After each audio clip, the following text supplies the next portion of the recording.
For all things work together for good. Romans 8, verse 28 is one of the most quoted scriptures and one of the least understood. This verse is not a pillar for lazy faith, it is a prophetic decree for battle tested believers. Paul is not saying here that everything feels good, everything looks good, everything is good. He is declaring God is sovereign enough to weaponize what was meant to destroy you. Romans 8, verse 28 is not about convenience. Romans 8:29 explains the goal for us to be conformed to the image of Christ. God's definition of good is not comfort, it is Christ likeness. All things means all things. All things may include betrayal, rejection, delay, suffering, loss, warfare, misunderstanding, pain you didn't choose. Nothing escapes God's authority. Nothing is wasted in God's hands. Nothing arrives in your life without passing through His permission. That is why it is called the permissive will of God. What the enemy sent as poison, God turns it into medicine. Amazing. To those who love God, this promise is not universal. It is covenant wise.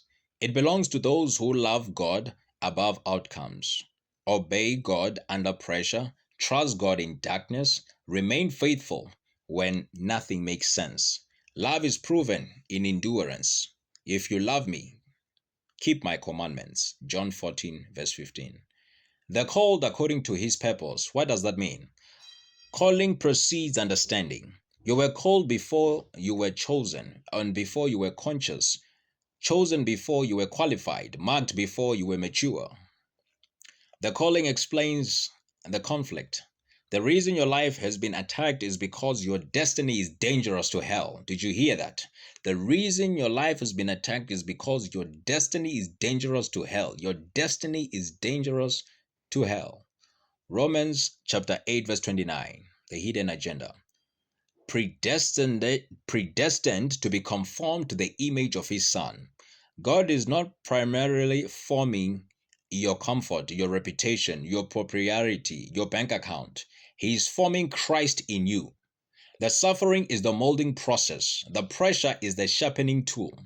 The fire is the refining method. What are the biblical examples that prove Romans 8, verse 28 to 29? Joseph, purpose in the pit. Joseph's life looked chaotic, betrayed by family, sold into slavery, falsely accused, and forgotten in prison. But Joseph said, "You meant it for evil, but God meant it for good." Genesis 50, verse 20.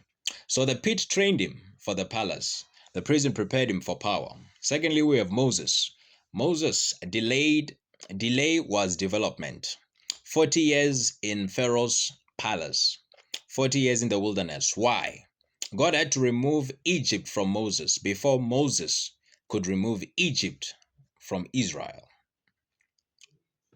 Thirdly, we have Esther, positioned through pain, an orphan girl, exiled, objectified, yet crowned queen. The scripture says in Esther chapter 4, verse 14, for perhaps we were born for such a time as this. What looked like displacement was divine positioning. Next, we have David. Pressure produces kings. Anointed but not enthroned. Praised, then persecuted. Chosen, but chased. The cave shaped the king. The betrayal trained his mercy. Next, we have Jesus, the ultimate example. The cross looked like failure. The grave looked like defeat. But resurrection was hidden inside crucifixion. Romans 8, verse 28 was fulfilled at Calvary. What this means prophetically for you as a believer. Number one, your story is not over. God is still arranging things and putting things in order for you. Secondly, your pain is not random, it is purposeful. Okay? There's no such thing as happenstance with God. That is not even in his vocabulary. Thirdly, your delay is not denial, it is divine preparation. Okay?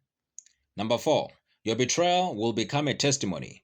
God will use the same people who wounded you to witness your elevation. They will witness your elevation when God raises you up. They will see it with their eyes. No wonder why David says In the presence of my enemies, you prepare a table for me. What good really looks like. Biblical good includes deeper authority, sharper discernment, stronger faith, greater humility, eternal reward, Christ-like character. God would rather make you holy than happy. Did you hear that? God would rather make you holy than happy. I said God would rather make you holy than happy. Why you must not quit. If you quit, you interrupt the process. You resist the transformation. You delay the manifestation. That last one, very, very important. You delay the manifestation. You wouldn't want to delay the manifestation. Okay? Philippians chapter 1, verse 6. He who began a good work in you shall accomplish it even unto the day of redemption. God finishes what he starts. Prophetic declaration. Hear this in the spirit. What confused you will soon make sense. What hurt you will heal others. What broke you will build authority. What delayed you will define you. What tried to destroy you will serve you. All things are working together for your good. Good is coming. Christ is being formed. Final charge. Don't measure God by the moment. Don't judge the process by the pain. Don't abandon the potter while he's shaping the clay. After you have suffered for a little while, as the scripture says in 1 Peter chapter 5, verse 10, it says, God himself shall step in. Okay? Stay on the wheel. The image of Christ is emerging. Shalom.